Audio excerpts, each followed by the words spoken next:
Chris, please tell us about your early days in cricket. Who inspired you the most to take up fast bowling? For me, I can say I've got a lot of people that I can say inspired me, but one of the most important people that I always say really inspired me to be where I am, I can say that's his trick. He did quite a lot for me as a human being.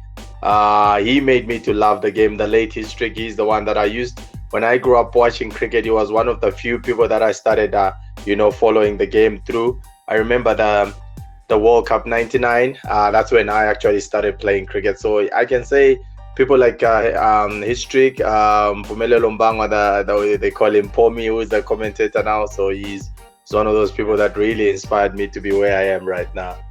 Can you talk about what impact did Heath Streak made in your cricketing career?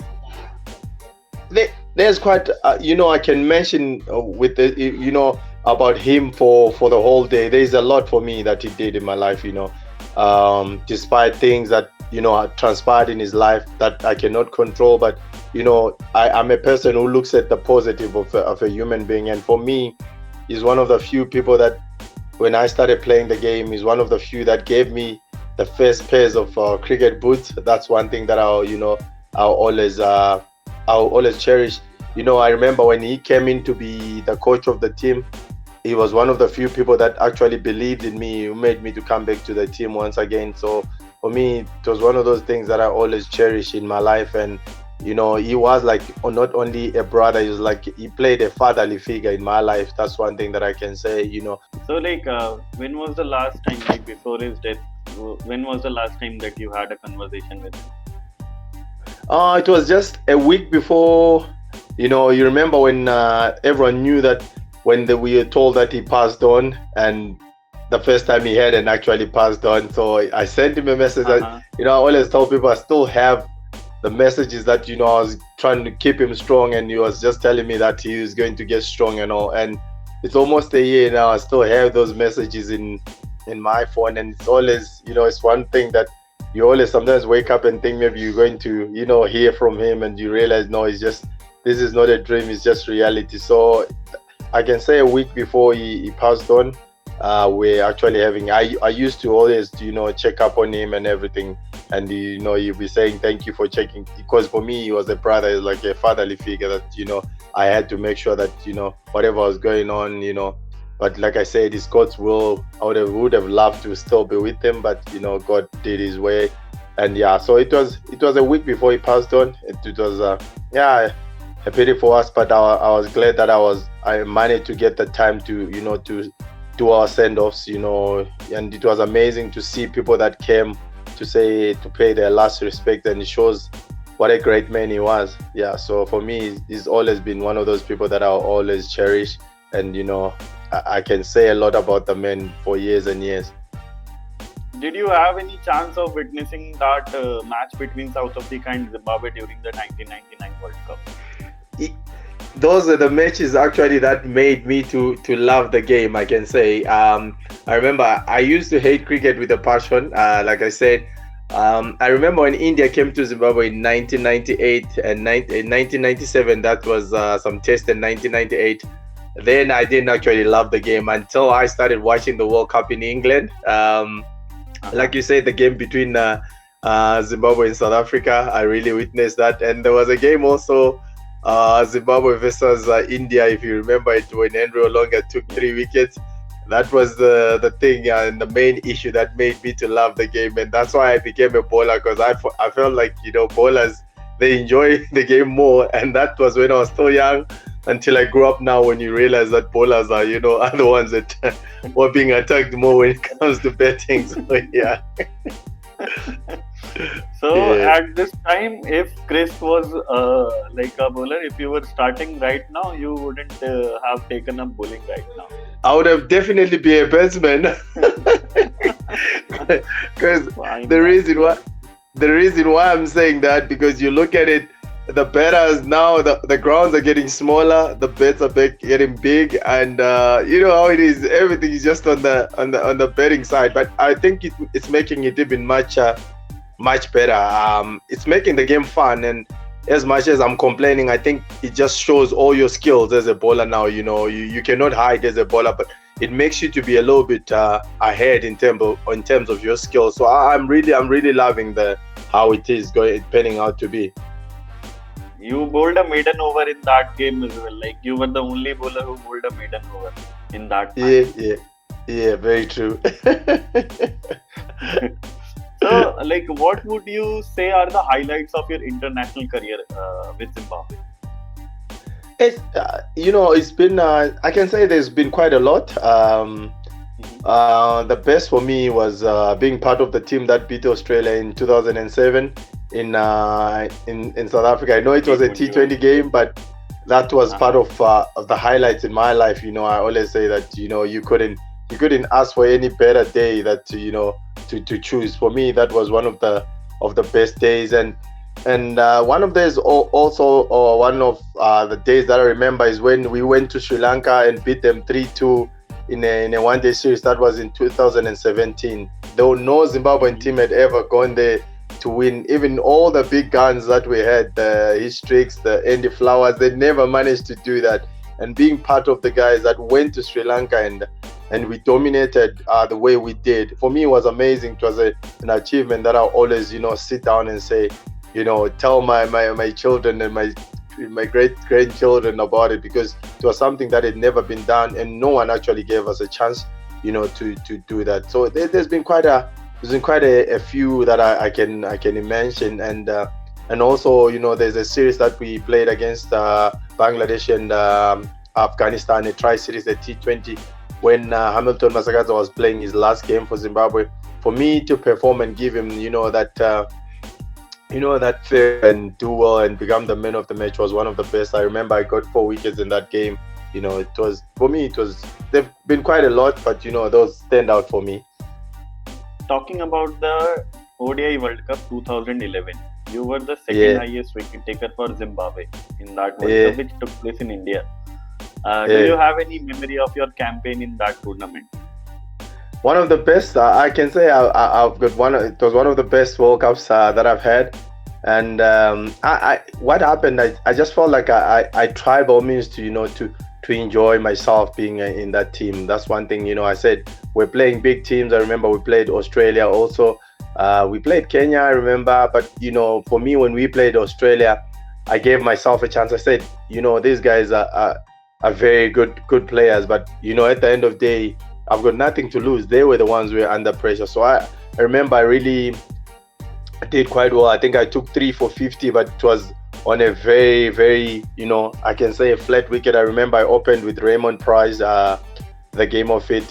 He was bowling spin at the other end. And, I remember at one stage, Australia on about 38 after 10 overs, 12 overs or something like that. For me, with the lineup like that, having the Shane Watsons on a wicket like that, I felt like, we bowled quite well. And I felt like that's one game that we could have won easily, because I don't think they passed 250 the score, but we just didn't bet well on that day. So yeah, it's just but it was one of the best World Cups. I remember running out Ricky Ponting in one of those World Cups, also him going to the changing room and smashing the TV. So it's always one of those great memories that I still remember, that even big guys, I made them to do such things. For me, it was an amazing World Cup that I enjoyed the most. Talk about your dance move that you made after taking a wicket during that World Cup. You remember that? I still do even now, as you see, when I was with Raymond Price, we made something that we say that every time you play a game, you make sure that you enjoy every moment, because you never know, that could be your last game. So we said, to me and him, we said, let's find something that we can do to please ourselves and enjoy the game. So he's one person also who played a huge role in terms of enjoying every moment. And now even we've retired, I've been playing Legends cricket, something that I've been enjoying. So I still do dance a lot. I still enjoy every moment, because whether it might be Legends cricket, but it's an opportunity that I would have got also as a human being. So whenever I get that opportunity, I make sure that I enjoy it to the best of my ability. Right after the 2011 World Cup, in the 2015 World Cup, you were dropped from the side. Yeah. What motivated you to fight this setback? you know, I'm one person. Even now, I believe in life that, you know, it was never meant to be easy. But you know, my whole career, I've always been, you know, been dropped. You go back. I always believe that, you know, you're never out. It was one of those things that I remember in 2015. Even a lot of people just say that, you know, he's done, he's finished, his career is over. But you know, sometimes at the end of the day, no one determines your destiny. You're the one who can determine your destiny by picking yourself up. That's one thing that I do. You know, I always say that even now, I'm turning 39. I've been playing Legends cricket and I'm still bowling as fast as I can. I'm still enjoying the game. So for me, whether I might not be playing international cricket, but I can still play proper competitive cricket without anything hindering me. So like you said, what made me, for me, I've always got a fight in me. That's who I am. So whenever I get an opportunity, I fight back. That's what inspired me. You know, I saw guys going, you know, seeing other guys going to play. You always say, no, man, if those guys can do it, I can still do it. So I said, whenever I was dropped, I said, that gives me an opportunity to go and work even harder. So I don't blame anyone for dropping me. I always say that it's high time for me. Like I said early on, I don't try to prove anyone wrong. I prove myself right. So whenever I'm dropped, I say to myself, this is an opportunity for me to get out and go fight again, and, you know, live another day. That's how soldiers do it. That's just how I live my life. Okay. So there was an ODI game between Zimbabwe and Afghanistan in 2017, which you guys won like by the barest of margin. Do you remember that game? Do you have any memory of that game? I just realized you remember more things than I do. I remember, is that the ODI where Afghanistan were supposed to win? There's 7 wickets in hand, and we oh my goodness, you've just made me to remember games that okay, I'll take that. Like, one day game also is one of the best. Thank you for putting that in my cupboard also. Yeah, I remember Shazad was by the changing room there. He was just saying, come on boys, 20 more to win, and you know, we make history there, because they hadn't won a series in Zimbabwe. And we're actually totally out of the game. And they had 7 wickets in hand, and they had plenty overs to go. I just remember, I think, who was the captain? I think it was Brandon. He just gave me the ball and said Williams was bowling at the other end. Williams got 3 at the other end. I got 4 at the other end, and things just turned around, and we won the game. Even now, you know, when you tell people that these guys needed 20 runs with 7 wickets in hand, then they lost the game. People will not believe that. So thank you for reminding me that. Yeah, I do remember it big time. Okay, I'll after talking about beautiful memory, I'll just talk about one of the a memory that I hope you remember that game. There was a T20I match against South Africa. You gave 59 runs in your 4 overs. Yeah, definitely, and, definitely. After that match, like, you believed it might be your last international match. So why did that thought cross your mind?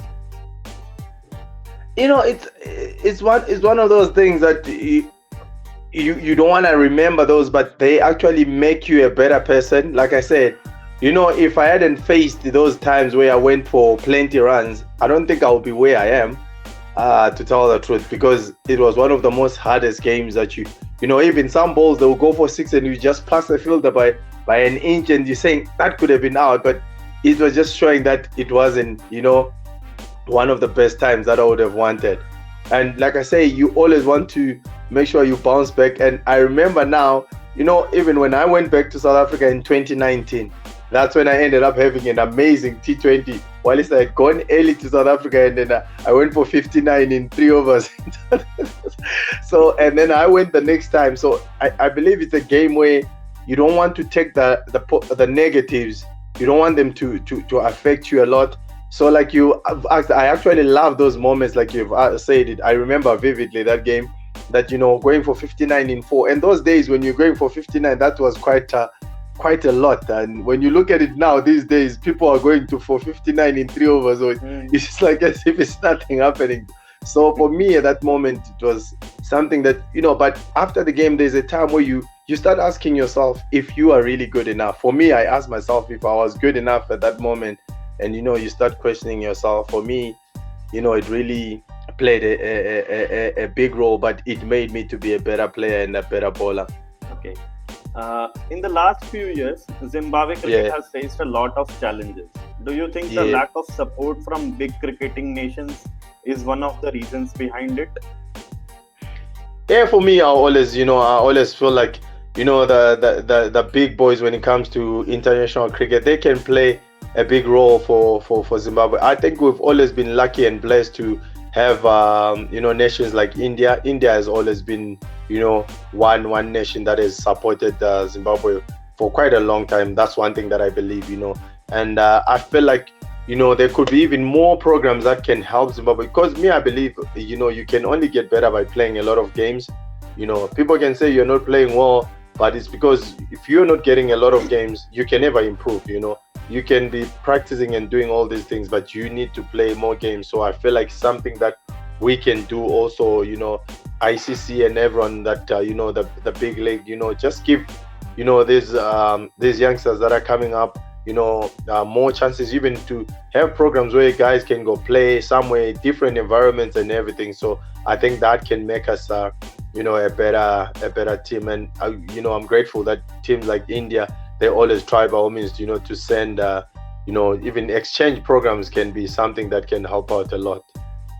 Okay, so Zimbabwe will miss the upcoming T20 World Cup despite it featuring 20 teams for the first time. So, Yeah. what is the one area of focus that can help Zimbabwe bounce back? For me, like I said, we need more. We need more games. That's just the reality. Guys need to be playing the game as much as we can, and also not only playing small teams, but we are developing, but we want to be playing, also getting to play bigger teams. For me, this is an amazing thing that India is coming to Zimbabwe in July. So these are the things that if guys know that they have played against the big guys, in this recent, it can really inspire. And I've been happy that even back at home they're trying to have academies, they're having A-side games and all these things. So it's also a start for us that you're seeing that in our side there's a lot of programs that are, like, as I'm speaking now, there are academies that are being in Bulawayo and in area where you've got about under 25 and you've got under 23. And I believe that once we keep doing that, we the talent is there.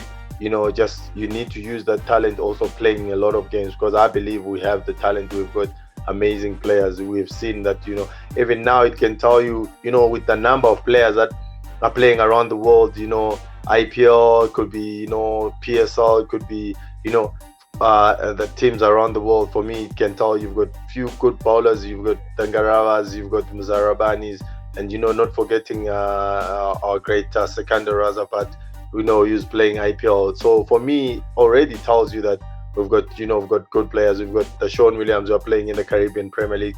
So for me, it just tells you the talent is there. Guys just need more opportunities to play those leagues. What are your thoughts on the time when some star players had to leave the country due to political unrest? Yeah, it's a little bit of a tricky one when it comes to that. But like I said, you believe that someone stands for whatever they believe is right and whatever they believe is wrong, and when those things happen, losing players is always a hard thing. But at the end of the day, everyone has got their own choices, their own ways of dealing with things. You can't force them and you can't blame them at the same time, because everywhere in the world there is always politics in sport, and we live with it, and we just, those who want to be around, they can stick around. Those who can't, we can't change other things that are happening. But everything is a choice. You make a choice, but it's always hard losing best players, but there's nothing you can do at the end of the day. So what was your reaction when Brendan Taylor admitted of taking drugs and bribe? Yeah, it's always one of those things that it's not easy to to digest or to deal with. But me, I'm always a different person in this world when it comes to such issues. I believe everyone in this world, yes, you make choices. It was a choice that he did, but I always believe also at the same time, everyone deserves a chance in this world. Everyone can, things can happen just like that in an instant, in a second. You can make a wrong or a bad decision. and I've always loved him as a cricketer, as a brother.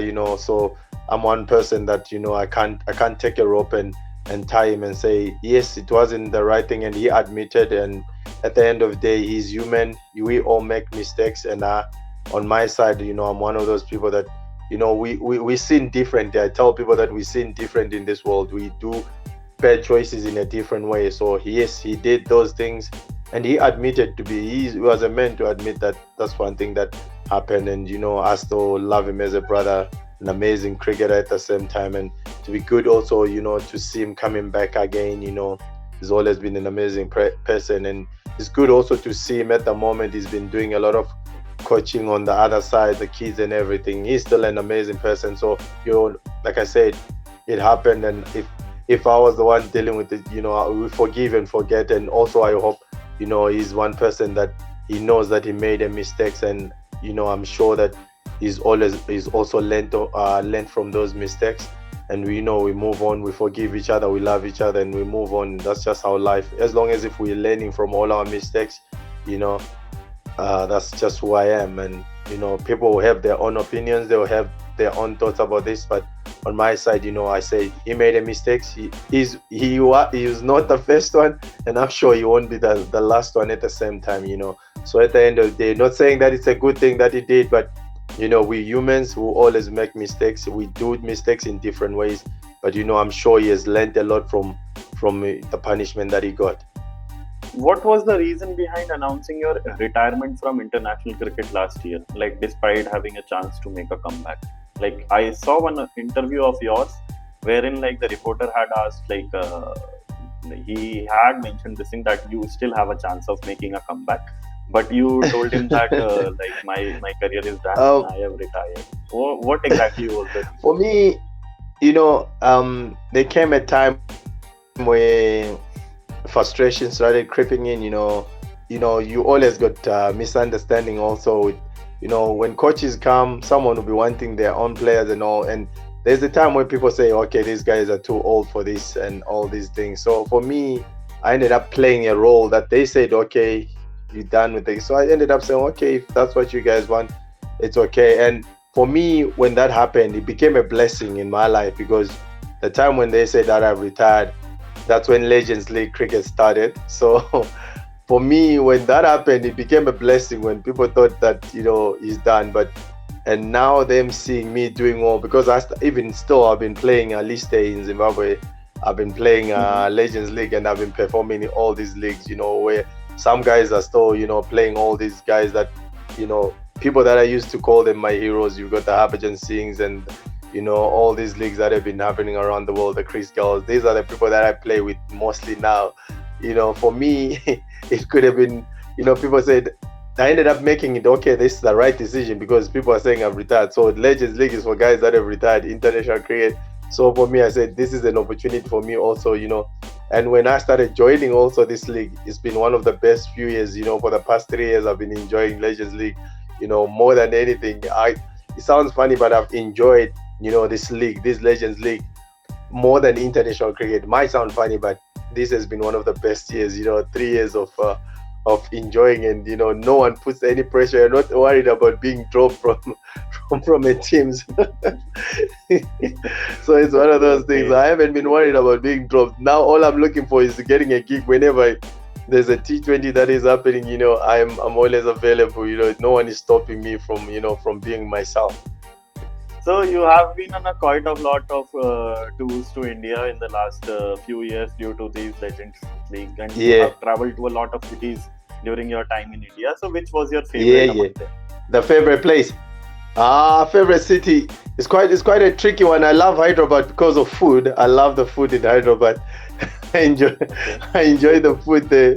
It was really nice. I love my chili food. So, but it really got me a little bit sweating, because it was more chili than I would have wanted it. But I really enjoyed Hyderabad, and I've always been a fan of Delhi. Also, whenever I'm in Delhi, I enjoy being around there. So, but I can always tell people that India, for me, is like my second home. I enjoy every second I get to India. talking about how people are, it's the experience there is just amazing. For me, it's the best place to be at. I enjoy, the love that I get in India. I tell people that I don't even get it when I'm at home. So, I respect that, and it's really amazing. You share a special bond with Steven Taylor, who is playing for the USA in the T20 World Cup currently.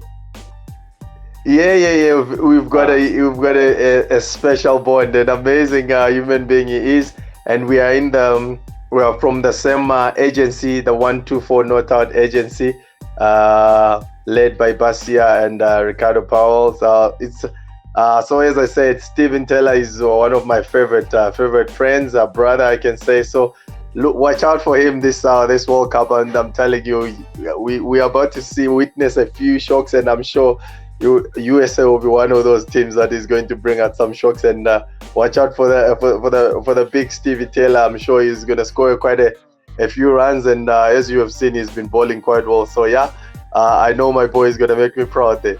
What are your thoughts about USA beating Bangladesh recently in the T20I series? For me, I can't say it wasn't a shock or a surprise. I think those guys have been working quite hard, the USA team, and the name can just say USA, but believe me, they've got some very good bowlers and very good batters. That team is quite strong when you look at it. You've got a few guys that have come in lately that are quite up there of becoming the best in the business. You've seen most of guys that are from Indian descent that have played also even in IPL, so people shouldn't take that team lightly. I believe they will definitely, take a lot. And we're talking about 20 overs here. So if you just slip for a second, believe me, they would have taken the game away. So I am definitely sure that they will definitely beat quite a few big teams in that World Cup. Okay. Talking about the T20 World Cup only, who are your top 4 contenders for this edition of the tournament? It's going to be a tough one. For me, I'll say India. I have my top 4. I'll say India. I've got West Indies. Okay. I will not count out Australia. Australia are quite good on that. England for me, but now I still have to have a way of putting my USA in there. So I'll say top 5. So USA is going to shock quite a few people. Okay, so you believe that USA might make it to the semi-final of the tournament? I do believe that. I see them shocking quite a few teams. So I might say West Indies versus India in the final. Okay. Let's hope for the best. Okay, so thank you so much, Chris, for sharing your insights and experiences with us today. It's been a pleasure to hear about your journey and challenges you have faced and your thoughts on the future of Zimbabwe cricket. We hope to catch up with you soon. Take care and stay safe. All right, thank you, brother.